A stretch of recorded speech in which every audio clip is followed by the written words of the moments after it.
నాయకులైన సర్పంచ్ రవి గారికి, కూడి ఉన్న దైవజనులకి నా హృదయపూర్వక వందనాలు తెలియజేస్తున్నాను.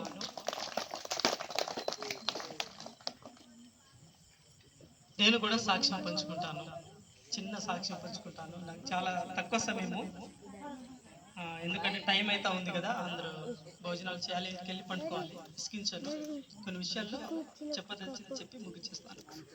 నేను బంజారా హిందూ కుటుంబం నుంచి రక్షించబడ్డాను. నా పేరు మొదటగా హరి. నేను నాగార్జున సాగర్ నుంచి హైదరాబాద్ వచ్చిన తర్వాత నా పేరు సాగర్ అని పెట్టారు. ఎందుకంటే అక్కడ వేరే వాళ్ళు కూడా హరి హరి అని పేరు ఉంది కాబట్టి హరి సాగర్ అని నన్ను పిలుస్తూ ఉంటారు. మాకు దాదాపు 50 ఎకరాల దాకా భూములు, గొర్రెలు, బర్రెలు, మందలు విస్తారంగా 4 ఇళ్ళు, బండ్లు, ఏది తక్కువ లేదు. మేము మా తండ్రుల నాయకులుగా 3 గూడులు, మా డాడీ పూజారి, మా మమ్మీకి కూడా దేవత వచ్చేది కంకలమ్మ.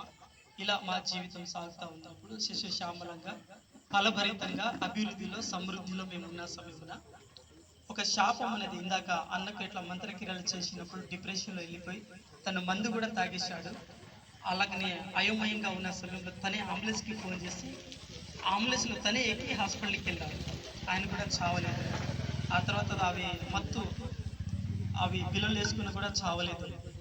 కానీ దేవుడు ఆయనను బ్రతికించాడు. గడగడ వణుకుతూ చర్చికి వచ్చినప్పుడు దేవుడు నమ్ముకున్నాడు, బాప్తిసం తీసుకున్నాడు, ధైర్యం వచ్చింది. దేవుడు ప్రతి డిప్రెషన్ నుంచి, చిక్కుల నుండి బయటికి విడిపించాడు. అన్నట్టు తెలంగాణ ఉద్యమంలో పాల్గొని మంచి అద్భుతంగా పాల్గొనిన వ్యక్తి.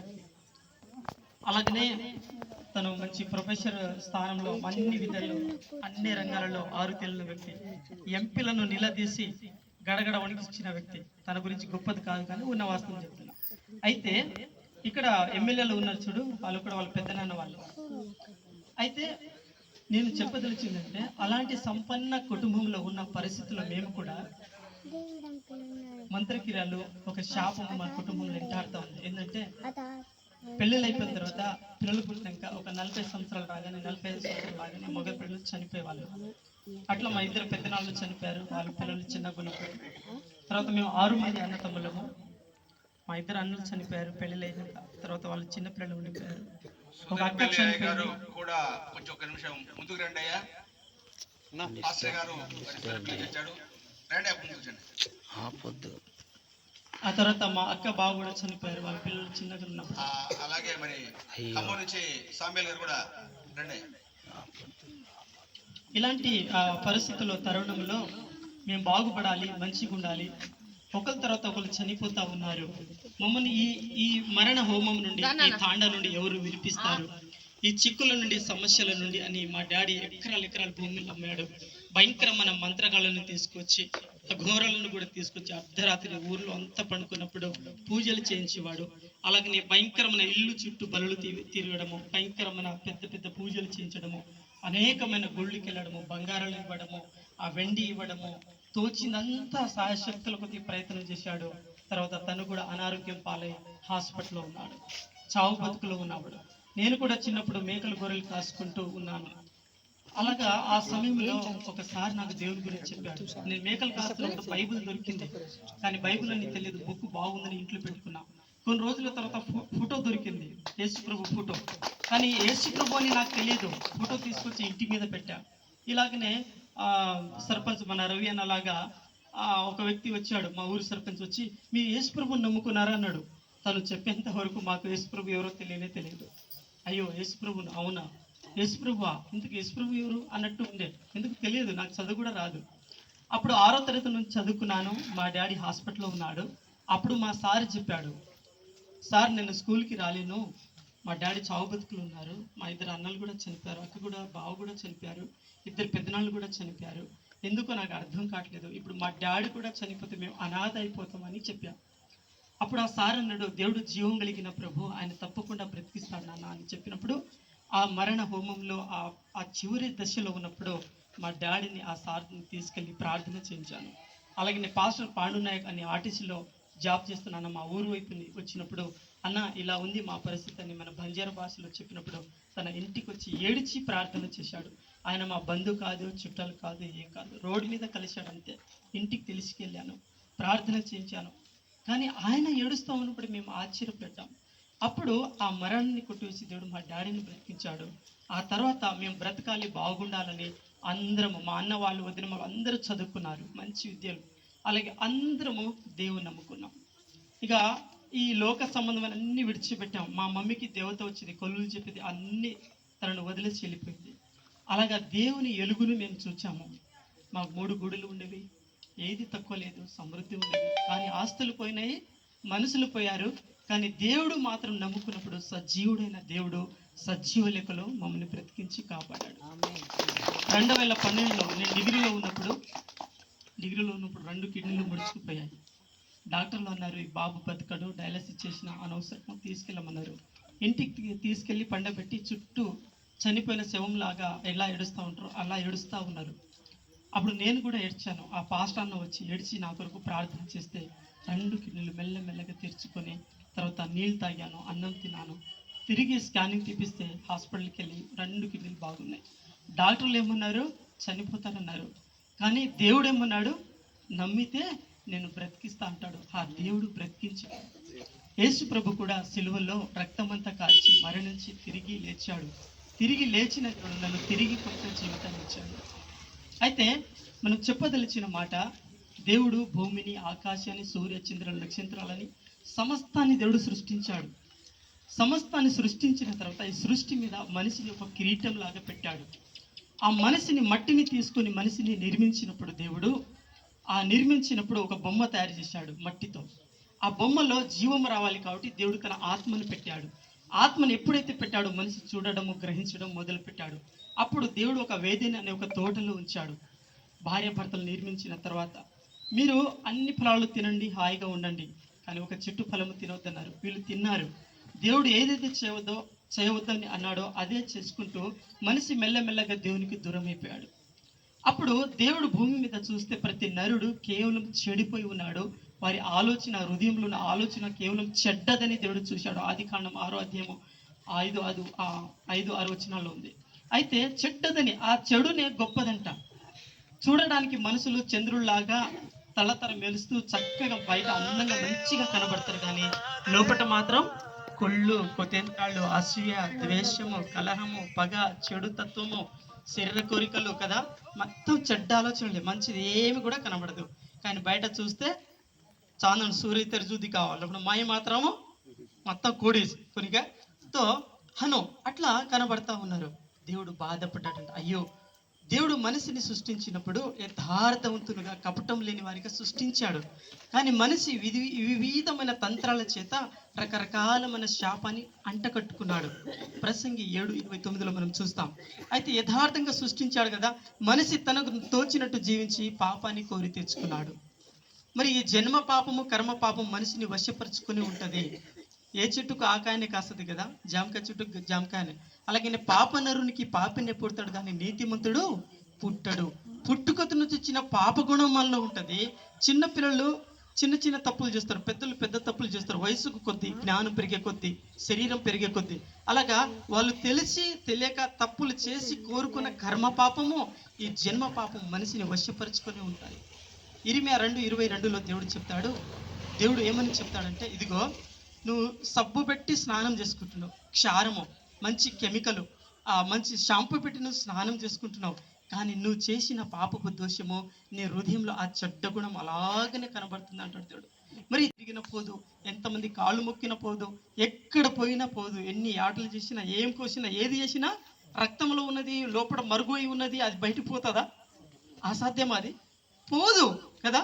ఎన్ని మాలలు వేసుకున్నా, ఎన్ని ఉపవాసాలు ఉన్నా, ఎన్ని రకరకాలమైన మన పూజలు చేసినా బ్రతుకు మారదు, వారి ప్రవర్తన మారదు. అవే ఆలోచనలు, అవే అలవాట్లు, మళ్ళీ తిరిగి అదే. భక్తి ఉన్నంత వరకే భక్తి, కానీ వాళ్ళ భక్తి శక్తిని ఇవ్వదు. కనుక దేవుడు చెప్తాడు, ఏ నరుడైతే దేవునికి దూరం అయిపోయాడో ఆ నరుని కొరకు దేవుడే తనను తాను తగ్గించుకొని పరిశుద్ధురాలైన కన్యక గర్భంలో పరిశుద్ధాత్మ శక్తి చేత భూమి మీదకి వచ్చాడు. సకల రోగస్తులను దేవుడు బాగు చేశాడు. యేసు ప్రభు కాళ్ళలో చేతిలో మేకులు కొట్టారు, ముళ్ళ కిరీటం అల్లి పెట్టి కొట్టారు, పక్కన బల్లెపొట్టు పొడిచారు. ఎందుకు? యేసు ప్రభు మాట పలికితే భూమి ఆకాశాన్ని సృష్టించాడు. మాట పలికితే ఈ ఉమ్మి వేస్తున్న వాళ్ళు, కొడుతున్న వాళ్ళు అందరూ సర్వనాశనమై బూడిదైపోతారు. కానీ దేవుడు ప్రేమ చూపాడు, సహనం చూపాడు. ఒక చెంప మీద కొడితే ఇంకో చెంప చూపించమని యేసు ప్రభు చెప్పాడు. ఆ యేసు ప్రభు చెప్పిన మాటలే, ఆ బోధలే, ఆ ప్రేమ కలిగి నడవాలని గాంధీజీ కూడా అదే ఫాలో అయ్యి అదే చెప్పాడు మన దేశంలో. అర్థమవుతుందా? కాబట్టి ఈ చెంప మీద కొట్టితే ఇంకో చెంప చూపించమని ఎవరు? యేసు ప్రభు చెప్పాడు. యేసు ప్రభు నీ శత్రులను ప్రేమించు, నీ కొట్టిన వారిని, హింసించిన వారిని, ఎగతాళి చేసిన వారిని అయినా పర్వాలేదు క్షమించేసి ఆకలితో భోజనం పెట్టు, వస్త్రాలు లేకపోతే వస్త్రాలు ఇవ్వు అన్నాడు. కాబట్టి ఇంత మంచి ప్రేమను నీ శరీరాన్ని నువ్వు ఎలా ప్రేమించుకుంటావు, ఎంత అందంగా ఉన్నావు, నేను ఎంత బాగా బలంగా ఉన్నా అని ఎలా ప్రేమించుకుంటావో నీ భార్యను అలాగనే ప్రేమించు, నీ బిడ్డలను అలాగనే ప్రేమించు, నీ పొరుగు వారిని కూడా, నిన్ను వల్ల నీ పొరుగు వారిని కూడా అలాగే ప్రేమించమని దేవుడు చెప్పాడు. ఆ దేవుడు భూమి మీదకి వచ్చాడు. ఎందుకు వచ్చాడంటే, ఇప్పుడు నీకు ఒక కుమారుడు నీ మాట వినకుండా చెడిపోయి వెళ్ళిపోయాడు అనుకో, ఒక తండ్రిగా ఎంత బాధ ఉంటుంది. చేతికి వచ్చిన కుమారుడు మాట వినకుండా వెళ్ళిపోయాడే, తన జీవితం పాడు చేసుకుంటాడు, ఏం తింటున్నాడు, ఏడ తిరుగుతున్నాడు అని తండ్రికి కడుపు కోత, బాధ. అదే తప్పిపోయిన, అది వెళ్ళిపోయిన కుమారుడు తిరిగి వచ్చాడనుకో, నా కొడుకు వచ్చాడు, డాడీ నన్ను క్షమించు నాన్న, ఈ రోజు నుంచి నీ చెప్పినట్టు బ్రతుకుతా అని అన్నప్పుడు ఆ తండ్రి దగ్గర వచ్చి క్షమాపణ అడిగితే ఆ తండ్రికి ఎంత ఆనందం ఉంటుంది కదా. ఆశ్చర్యపోతాడు, ఈ రోజు నా కొడుకుకి బుద్ధి వచ్చింది, మంచిగా బ్రతుకుతా అంటున్నాడు అని చాలా ఆనందపడతాడు. అదే దేవుడు మనిషిని మొదటగా వచ్చి భూమి మీద మనిషిని పలకరించాడు, ప్రేమించాడు, ఆయన ప్రేమ చూపాడు. అయితే ఈ ఈ హృదయంలో ఉన్న పాప గుణము, జన్మ పాపం, కర్మ పాపం ఎట్లా పోతుందంటే, రోమపత్రిక 9, 10, 11లో మన 9వ అధ్యాయంలో మనం చూస్తాము. దేవుడు 10వ అధ్యాయంలో కూడా హృదయపూర్వకంగా యేసు ప్రభు ఒక్కడే దేవుడని, నీకు దేవుడని నోటితో పలికి నువ్వు విశ్వాసించినప్పుడు, నమ్మినప్పుడు నీతి కలుగుతుంది, రక్షణ కలుగుతుంది. ఇల్లు ఎందుకు కడతాం? ఇంట్లో ఉండడానికి, అవునా? దేవుడు మనకెందుకు నిర్మించాడు? మన హృదయంలో ఆత్మరూపిగా నివాసం ఉండడానికి. ఇల్లు చుట్టూ పారిగోడ కడతాం ఎందుకు? కుక్కలు, నక్కలు, పందులు ఏది బది అది రావద్దని. అలాగా దేవుని నువ్వు పిలిచినప్పుడు ఆ దేవుడు నీ హృదయంలోకి వస్తాడు. నీలో ఉన్న చెడ్డ గుణాన్ని దేవుడు తీసివేస్తాడు, ఆయన మంచి గుణాన్ని ఇస్తాడు. ఆయన మంచి గుణాన్ని ఇవ్వడానికి మనలో ఉన్న పాప గుణాన్ని, ఈర్ష్య, పగ, ఈ కలహము, ఓర్చుకోలేని తత్వము, ఈ గొడవ పెట్టే తత్వము, భార్య మీద, భర్తకు, తల్లిదండ్రులకు సరిగా చూడకపోవడం, ప్రతి చీటికి మాటికి కొట్టడం, తిట్టడం, ఈ చికాకు, ఈ దుర్మార్గమైన ఈ అలవాట్లు, ఈ చెడ్డ గుణము తీసివేసి దేవుడు తన మంచి గుణం ఇవ్వడానికి తన హృదయంలో ఉన్న ఆఖరి రక్తపు చుక్క కార్చాడు. మన కాళ్ళ ద్వారా సినిమాలు చూడడానికి షికారులకు వెళ్తూ ఉంటారు మనుషులు, మన కాళ్ళను పవిత్రపరచడానికి తన కాళ్ళలో ఉన్న రక్తం ఇచ్చాడు. ఒక వ్యక్తిని, ఒక కుమారుడు, ఒక వ్యక్తి ఉన్నాడు. ఆ వ్యక్తి చనిపోయాడు, చాలా అప్పు చేసి చనిపోయాడు. తన ఒక చిన్న కొడుకు ఉన్నాడు. ఆ అప్పు అయినా, నీ డాడీ చాలా అప్పు చేసి వెళ్ళిపోయాడు, నువ్వు నా దగ్గర ఎట్టి పని చేసి జీతగాడుగా ఉండి అప్పులు తీర్చుకోవాలని అన్ని తీసుకెళ్తే, తాత ఉన్నాడు. తాత చూడలేక తన జేబులో ఉన్న పైన చుక్కలో ఉన్న డబ్బులు ఇచ్చాడు, ఆస్తి అంతా అమ్మి ఇచ్చాడు. అప్పుడు ఆ అప్పు తీరిపోయింది. అప్పుడు ఆ కుమారుడు నుంచి, ఆ దాసత్వం నుంచి మనోడిని బయటికి తీసుకొచ్చాడు. యేసు ప్రభు కూడా తన కాళ్ళలో, చేతుల్లో, గుండెలో ఉన్న రక్తం అంతా ఇచ్చినాడు. ఎందుకు? ఎవరి కొరకు అంటే, సకల మానవులని పాపము నుండి, శాపము నుండి, రోగము నుండి, దరిద్రము నుండి, బంధకాల నుండి, నిత్య నరక శిక్ష నుండి, ప్రతి భయము నుండి, దురాత్మ నుండి, మంత్రక్రియల నుండి, చేతపట్టి క్రియల నుండి, ఈ ప్రతి బంధకాల నుంచి విడిపించడానికి దేవుడు ధర చెల్లించాడు, తన రక్తాన్ని ఇచ్చాడు. తన యొక్క రక్తాన్ని ఇచ్చి అలాగే సమాధి చేయబడి 3వ దినాన్ని తిరిగి లేచాడు. యేసు ప్రభు 3వ దినాన్ని తిరిగి లేస్తానని చెప్పాడు, అలాగనే లేచాడు. ఈ ప్రపంచం అంతటా ఇంతవరకు చనిపోయి ప్రాణం వదిలేసి సమాధి చేయబడి 3వ దినాన్న ఎవ్వరు లేవలేదు, యేసు ప్రభు మాత్రమే లేచాడు. ఏ చరిత్ర బుక్కులు చదివినా, ఎలాంటి లాగని ఒక బుక్ ఉంటుంది, అలాగనే ఆ ప్రపంచం పేరు గాయించిన ప్రత్యేకమైన అద్భుతమైన ఎవరైనా చేశారనేది ఇంకొక బుక్లో రాసి పెడతారు, గ్రీన్ రికార్డ్ బుక్ కదా. ఆ బుక్లో నువ్వు ఫస్ట్ పేజీ చూస్తే యేసు ప్రభు గురించే ఉంటుంది. యేసు ప్రభు లేనిది ఈ భూమిలో, ఈ లోకంలో ఏది లేదు. పూర్వంలో బంజారాలో మా తాతలు ముత్తాతలు, మన తాతలు పాటలు పాడేవాళ్ళు. పాపిన లేజాశ్రీ బాపు కాళియార కొండేన, ధర్మిన లేజాశ్రీ బాపు హరియాళి బాగేన. హరియాళి బాగ్ అంటే స్వర్గం, కాళియాకొండ అంటే నరకం. వాళ్ళకి తెలియదు, ఆయన కూడా పాట పాడారు వాళ్ళు చక్కగా కదా. పాపిని లేజాశ్రీ బాపు కాళియారి కొండేన, ధర్మిని లేజాశ్రీ బాపు హరియాళి బాగేన. మారే బేటా సార్ बुडदा पडदा ताने धासन ताने बामन पाळके कतो पाळुके पाडूने कसे नाही बुडदा तिचकटे बेटा मार बेटा लपण मग पाडू नाही कसे नाही बुडदातच बुडदातच बेटा होळी करा दे जर पच मार बेटा रे मार भंगार गेल मग पाळलो हाव काय जण जण बेटा ना जणते खमत पाळे ताने कोणी चुमच काय सुम्मेने कसे नाही लोईतिरच కాబట్టి సుమ్మేని ಒಂದು ಧ್ವರ ನಾಕ ಹೋಳಿ ಕರ್ನಾಕ ಜರಪಚ್ಚ ಅಚ್ಚ ಬಾಪೆ ಸರಿಗೋತ್ ಸರೈ दादा सरीಗೋತ್ सरई और दादी सरीಗೋತ್ सरई केतान पक्के लाड करो करम पक्के चुमा कोनी काय जो ಈ ಪಾಪ ಕಚಕಣೋ ಈ ಲೋಯಿ ಕಚಕಣೋ ಈ ಬುರ್ದಾ ಕಚಕಣೋ ಪಾಪ ಈ ಬುರ್ದಾ आपण से देवर बेटा आपण से देव काको पाणी देताने से पोषिन से चला रचकणो बापू येसु बापू उद्योग लेकिन देवन अपने संबंधम कथ चेन कतो मन क्या वडाळो करे चणाळो करे లాటి లబారి కర్తానే కొనిగా మనిషి ఏం చేస్తున్నాడు పాపం చేసి దేవునికి విరుద్ధంగా తనకు తోచినట్టు చేసి ఈ పాపం నుండి ఈ బంధకాల నుంచి బయటికి రాకుండా అలాగనే మిగిలిపోతున్నాడు కాబట్టి ఈ ప్రతి బంధకాల నుంచి ఈ ప్రతి ఎవరైతే ప్రభా నువ్వు నాకు పుట్టించిన దేవుడవు తల్లి గర్భంలో నన్ను రూపించిన తండ్రివి నువ్వు ఒక్కడివే రాజులకి రాజువు ప్రభులకి ప్రభు అని సొంతంగా ఇష్టంగా దేవుని నమ్ముతారో దేవుడు వారి హృదయంలోకి వస్తాడు అప్పుడు ఈ ప్రతి బంధకాల నుండి ప్రతి చిక్కుల నుండి ప్రతి సమస్యల నుంచి దేవుడు విడిపిస్తాడు అందుకని దేవుడు ఒక మాట అంటాడు యెహెజ్కేలు 18:23లో దుష్టులు మరణం నందుట చేత నాకు సంతోషం లేదు వాళ్ళ బ్రతుకును వాళ్ళ ప్రవర్తనను మార్చుకోవడమే నాకు సంతోషం అంటాడు कतो देव काय के दिन कच्छ कतो एक मन के माँ पापे में रेन शापे में रेन आन का कोन भूतरीति पकड़ा तानेन आन का कोन ये लोक में सोच कोन अबाळे मारे तानेन वो चीकटी आ रे ताने हनोज मर जारो कोड़ी येन जीवण मर जारो मन इष्टम छेचा